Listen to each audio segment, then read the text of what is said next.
डांग सेवा मंडळ नाशिक यांच्या पेठ येथील दादासाहेब बिडकर महाविद्यालयाचा तृतीय वर्षाचा गुणवंत खेळाडू विद्यार्थी सुवर्णपदक विजेता दिलीप गावित याच्या पुरस्कार वितरण सोहळा कार्यक्रमास मुख्य अतिथी दिंडोरी लोकसभा मतदारसंघाच्या खासदार केंद्रीय आरोग्यमंत्री भारतीताई पवार आणि नाशिक पदवीधर मतदारसंघाचे आमदार सत्यजित तांबे, आदिवासी विकास भवनचे अप्पर आयुक्त गोलाईत सागर वैद्य, सदस्य व्यवस्थापन परिषद, सावित्रीबाई फुले पुणे विद्यापीठ तसेच प्रशिक्षक वैजनाथ काळे, आंतरराष्ट्रीय धावपटू तथा रिओ ऑलिम्पिक खेळाडू कविता राऊत तुंगार, राष्ट्रीय खेळाडू फरीक शेख, शशिकांत जाधव तसेच प्राचार्य हरीश आडके, डांग सेवा मंडळ नाशिक संस्थेच्या अध्यक्षा हेमलताताई बिडकर, सचिव ॲडव्होकेट मृणालताई जोशी, प्रभाकर पवार तसेच प्रदेश पांडे, अनिल पंडित, प्राचार्य चंद्रकांत दिघावकर, डॉक्टर आरबी टोचे तसेच क्रीडा संचालक नरेंद्र पाटील आदी उपस्थित होते।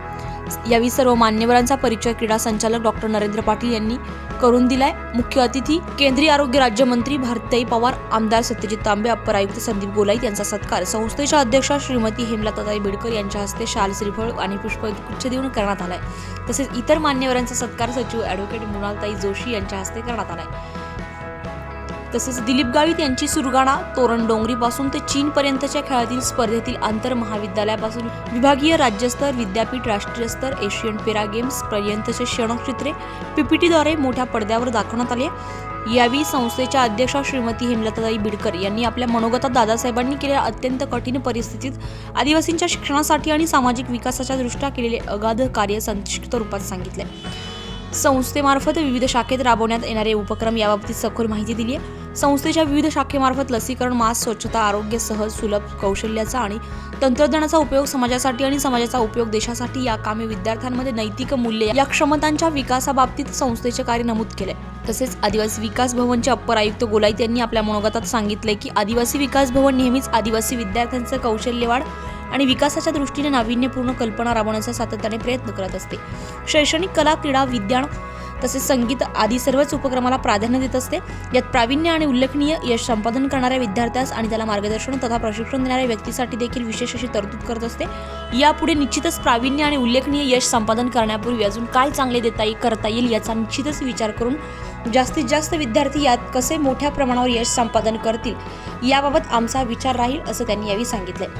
कार्यक्रमाचे विशेष मुख्य अतिथी केंद्रीय आरोग्यमंत्री भारतीताई पवार यांनी आपल्या अध्यक्षीय भाषणात सांगितले की कर्मवीर दादासाहेब बिडकर यांच्या मलाच काय तर पुढच्या नवीन पिढीला देखील निश्चितच प्रेरणादायी ठरेल असे अगाध कार्य दादासाहेबांचं आहे। चांगला शिक्षक हाच चांगला समाज घडवू शकतो। शाळेतूनच विद्यार्थ्यांचा शैक्षणिक विकासाबरोबरच भावनिक, सामाजिक आणि आध्यात्मिक विकास होत असतो।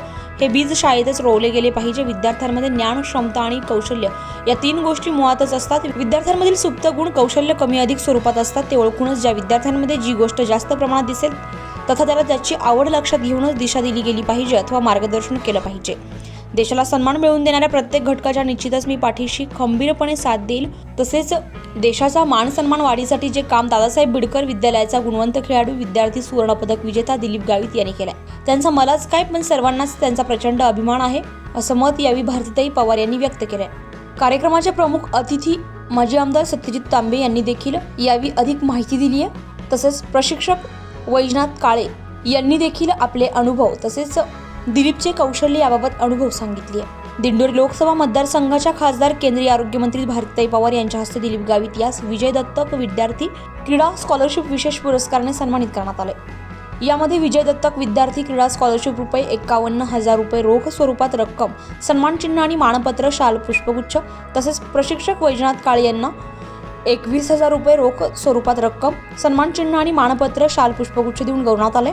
तसेच आंतरराष्ट्रीय धावपटू तथा रिओ ऑलिम्पिक खेळाडू कविता राऊत तुंगार, राष्ट्रीय खेळाडू फरीद शेख या गुणवंत खेळाडू विद्यार्थ्यांनाही सन्मानचिन्ह आणि मानपत्र, शाल, पुष्पगुच्छ देऊन गौरवण्यात आले।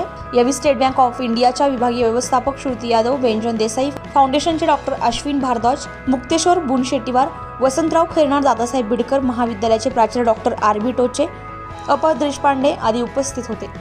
यावेळी प्राध्यापक किरण सूर्यवंशी यांनी सर्व मान्यवरांचे आणि उपस्थितांचे आभार मानले। यावेळी कार्यक्रमाचे सूत्रसंचालन डॉक्टर नरेंद्र पाटील यांनी केले। या कार्यक्रम यशस्वीतेसाठी LD ठाकरे, नितीन वांद्रे, कमलेश शेलार, विलास खैरनार, जितेंद्र सूर्यवंशी, किसन बागुल, रवींद्र जाधव, मनोज सौंदाणे आदींनी विशेष परिश्रम घेतले। हारना जरूरी है ना जीतना जरूरी है। जिंदगी एक खेल है, उससे तो पहले खेलना जरूरी है।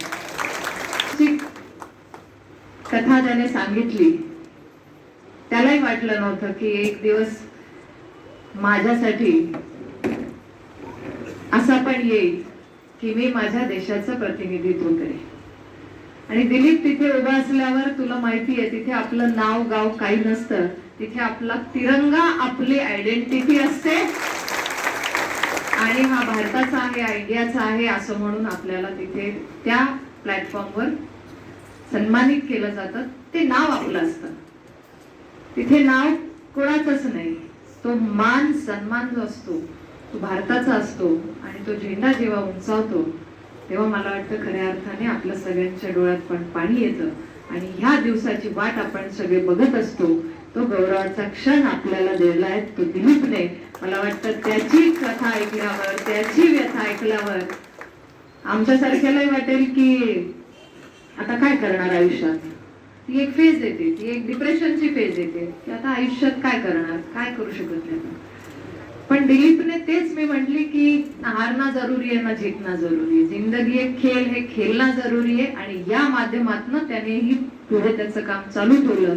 पण मला वाटतं जेव्हा माणसाचे विचार चांगले असतात, त्याच्या भावना चांगल्या असतात, एक संकल्प असतो की मला काहीतरी करायचंय, तो देव पण त्याला मदतीला येतो. आणि मला वाटतं सर आपल्या माध्यमातून, काळे सर मी तुमचे विशेष आभार मानते की तुमच्या माध्यमातून ईश्वराने मदतीला पाठवलं आणि आज तुमच्या माध्यमातून परिश्रम. त्याने सांगितलं की मला त्यांच्या घरातलं मेंबर म्हणून त्यांनी पालकाप्रमाणे माझी जबाबदारी घेतली.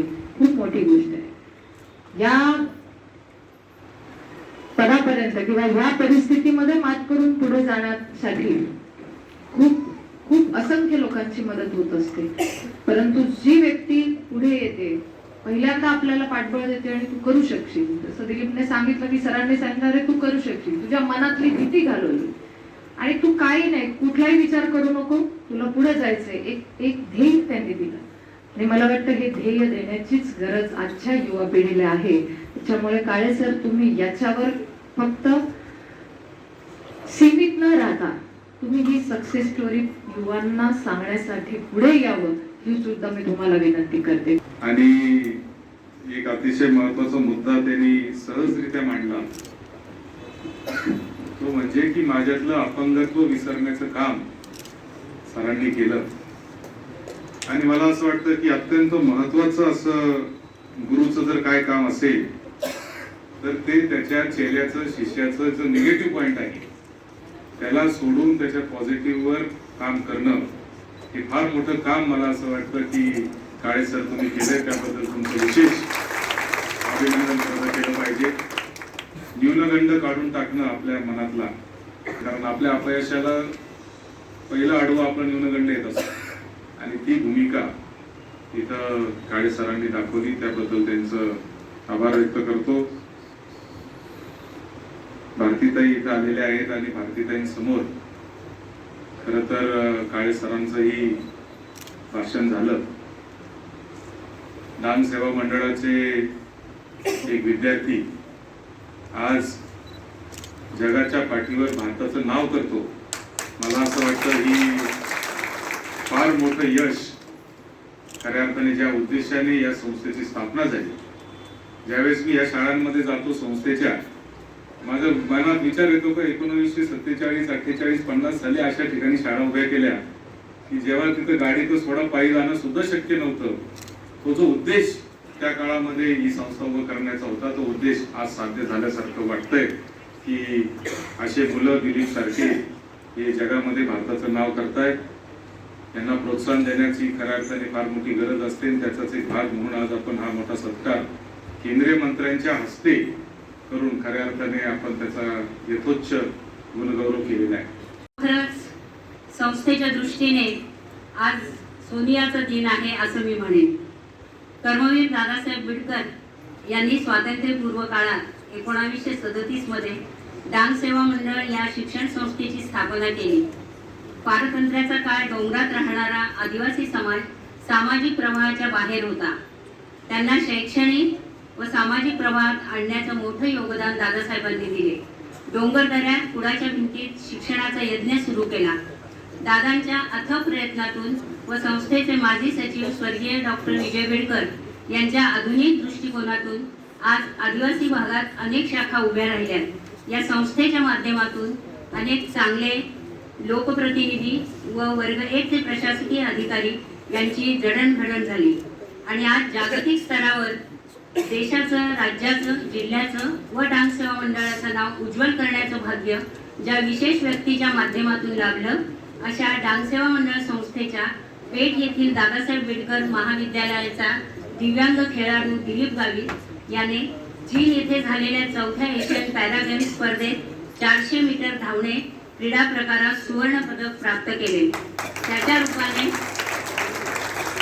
त्याच्या रूपाने मिळवलेल्या या सुवर्ण पदकामुळे देशाच्या 100व्या पदकाचे स्वप्न पूर्ण झाले. आपल्या दिव्यांगत्वाचे दुःख किंवा सहानुभूती न मिळवता केवळ जिद्दीच्या जोरावर संघर्ष करून यशाला गवसणी घातली. देशाच्या व संस्थेच्या शिरपेचात मानाचा तुरा रोवला. आमचा आदिवासी भागातील खेळाडू जागतिक स्तरावर सुवर्ण पदक प्राप्त करेल अशी भविष्यवाणी करणारे क्रीडाप्रेमी स्वर्गीय डॉक्टर विजय बिडकर यांनी पाहिलेले स्वप्न आज प्रत्यक्षात पूर्ण होत आहे. दिलीपच्या संघर्षमय प्रवासात गुरु द्रोणाचार्यांसारखी भूमिका बजावणारे त्याचे प्रशिक्षक वैजनाथ काळे सर यांनी गेल्या 7 वर्षापासून दिलीपला दत्तक घेऊन आंतरराष्ट्रीय स्तराचे मार्गदर्शन केले. पुढील वर्षी होणाऱ्या ऑलिम्पिक स्पर्धेसाठी की जो एक असा हे होता, योग होता की ज्याच्या समोर काहीच नव्हतं, पण त्याला कशा प्रकारे त्यांनी मोटिवेट केलं आणि त्याच्यातून त्याचं आयुष्य घडवलं. ही एक खरी गोष्ट आहे, एक पिक्चर सारखीच गोष्ट आहे, जी रिअल गोष्ट आहे. म्हणजे आपण कधी एखादी खोटी तरी गोष्ट असू शकते आपण बघू पिक्चर मध्ये, पण ही रिअल गोष्ट आहे. त्याच्याकरता खरोखर काळे सरांचं अभिनंदन केलं पाहिजे की त्यांनी म्हणजे इतकं एखाद्या विद्यार्थी फोकस करणं आणि पुढे काय होईल का नाही होईल ते माहित नाही, पण त्यांनी त्याच्यामागे पाठपुरावा केला, स्वतःचा सर्वस्व पणाला लावलं. ही एक अतिशय चांगली गोष्ट आहे. गेल्या वर्षी आमच्या आदिवासी विकास क्रीडा स्पर्धा एमपीए मध्ये झाल्या होत्या. त्यावेळेस आम्ही एमपीए स्पर्धेच्या वेळेस तिथे होतो, तर पाहिलं की त्या ट्रॅकवरती दिलीप सराव करत होता. आम्हाला आश्चर्य वाटलं की असा विद्यार्थी सुद्धा इथे प्रॅक्टिस करतो आणि आम्ही त्याला भेटलो. त्याने सांगितलं की काळे सर माझे कोच आहेत. आम्ही तेव्हा त्यांच्याशी चर्चा केली. एक त्यावेळेस आम्हाला मंत्री महोदय आमचे गावी साहेब त्यांच्या हस्ते सुद्धा आमच्या स्पर्धेच्या वेळेस सत्कार केला होता. आणि इथे त्यांनी सुद्धा सांगितलं की अनेक जेव्हा असतात विद्यार्थ्याला म्हणजे सुविधा निर्मिती करायची गोष्ट असते समजा, किंवा त्यांना सुविधा करून देण्याची गोष्ट असते.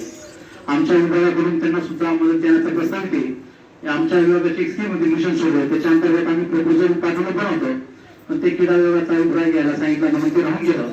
कारण की आमच्या विभागाने एक असाच विद्यार्थ्याला खेळाडू स्पॉन्सर केलं, पण तो माउंट एव्हरेस्ट साठी पण तो गेलाच नाही. त्याच्यामुळे मग क्रीडा विभागाने आमच्या विभागाने थोडं सांगितलं की ना आपण थोडंसं क्रीडा विभागाचा अभिप्राय घेऊनच सपोर्ट करू, पण ते प्रस्ताव येते ते निश्चितच आमच्या विभागाकडून त्यांना आत्मसात केलं जाणार आहे. कारण की याच्यापूर्वी जेव्हा राऊत मॅडम, कविता राऊत मॅडम या ऑलिम्पिकला गेल्या होत्या, तेव्हा आदिवासी विकास विभागाकडून त्यांना त्या प्रॅक्टिससाठी सहाय्य केलं गेलं होतं. निश्चितच पुढच्या वर्षी आता तो ऑलिम्पिक साठी पात्र झालेला आहे आणि 2024 मध्ये पॅरिस इथे स्पर्धा होणार आहे, तेव्हा त्याच्या दृष्टीने आदिवासी विकास विभाग निश्चितच त्या संदर्भाने काम करणार आहे.